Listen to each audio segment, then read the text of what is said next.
আজকে আমি বানাবো হচ্ছে ডিম ভাপা। তার জন্য দেখো 5টা ডিম আমি সেদ্ধ করে রেখেছি।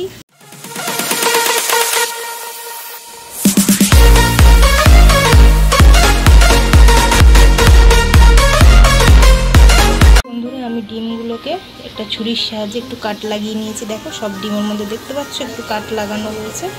তো একটু কাট লাগিয়ে নিলে কি হবে, নুন ঝাল সব ঠিক মতন ঢুকবে। দেখতে পাচ্ছ বন্ধুরা আমি একটা টিফিন বক্স নিয়ে নিয়েছি। এই টিফিন বক্সের মধ্যে আমি যা যা মশলা দেব সেটা এর মধ্যে মাখিয়ে নেব। তো বন্ধুরা আমি সানরাইজের যে 5 টাকা সর্ষে পাউডার হয় সেটা আমি দেখো গুলে রেখেছিলাম আগে থেকে, 1 চিমটে নুন দিয়ে সেটা আমি দিয়ে দিলাম। দিচ্ছি 1 চামচ ভরা ভরা পোস্ত বাটা দিলাম। আর দিয়ে দিচ্ছি বন্ধুরা আমি 2টো বড় কাঁচা লঙ্কাকে বেটে রেখেছিলাম সেটা দিয়ে দিলাম।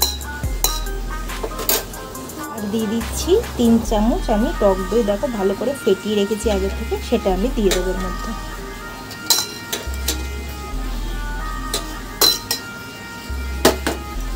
দিয়ে দেবো বন্ধুরা 1/2 চামচের মতো নুন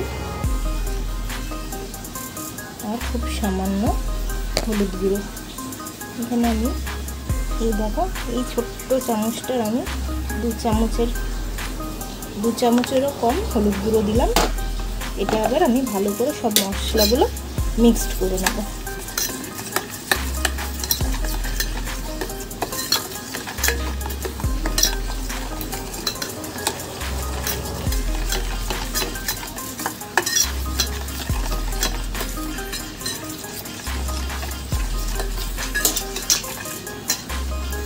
ভালো করে মিক্স করে দিয়েছি। এবার উপর থেকে দিয়ে দেবো কিছুটা সর্ষের তেল, বেশ কিছুটা সর্ষের তেল দেব।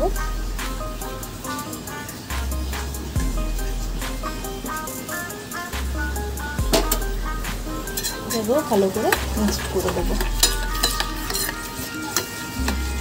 মিনিমাম 2 চামচের মতন আমি সর্ষের তেল ইউজ করলাম।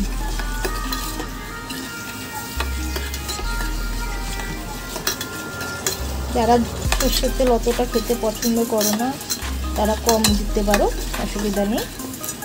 আমার সর্ষের তেলের ঝাঁজটা খুব ভালো লাগে তাই আমি একটু বেশিই দিলাম।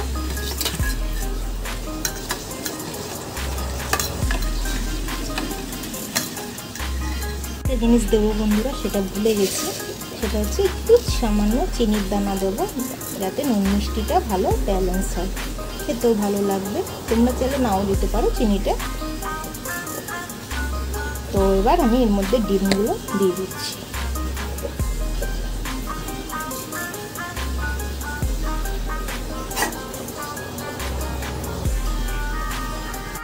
ডিমগুলোকে আমি ভালো করে মশলার মধ্যে মাখিয়ে দেবো।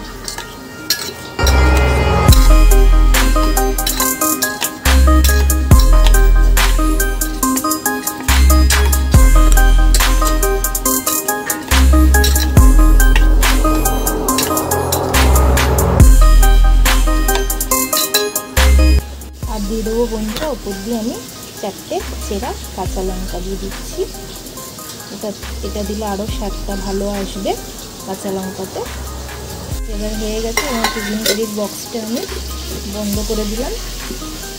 এবার একটা কড়াই আমি জল গরম করতে দিয়ে তার মধ্যে এটা ভাপাতে বসিয়ে দেবো। বন্ধুরা আমি একটা কড়াইয়ে জল দিয়ে দিয়েছি, একদম জল কিন্তু অল্প পরিমাণেই দিয়েছি, কেননা জলটা যখন ফুটবে তখন কিন্তু জলটা টিফিন বক্সের ভেতরে ঢুকে যেতে পারে। তো আমি এবার টিফিন বক্সটা এর মধ্যে বসিয়ে দিলাম, দিয়ে এবার আমি ঢাকা দিয়ে দেবো।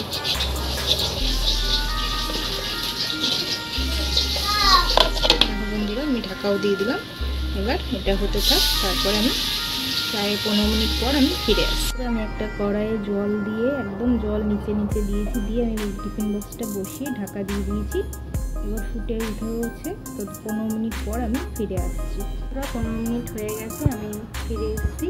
তো এবার এটা ঠান্ডা হয়ে গেলেই আমি টিফিন বক্সটা খুলে তোমাদের দেখাচ্ছি। বন্ধুরা আমি টিফিন বক্সটাকে ঠান্ডা করে নিয়ে চলে এসেছি। চলো এবার খুলে দেখাই কেমন হয়েছে। তো এই দেখো বন্ধুরা কত সুন্দর দেখতে হয়েছে। বন্ধুরা খেতেও কিন্তু ততটাই টেস্টি হয়। তো তোমরা এইভাবে বাড়িতে ট্রাই করতে পারো, আশা করি খুব ভালো লাগবে। তো চলো আজকের মতন টাটা, সবাই ভালো থেকো, সুস্থ থেকো, আবার নেক্সট ভিডিও দেখা হবে বন্ধুরা।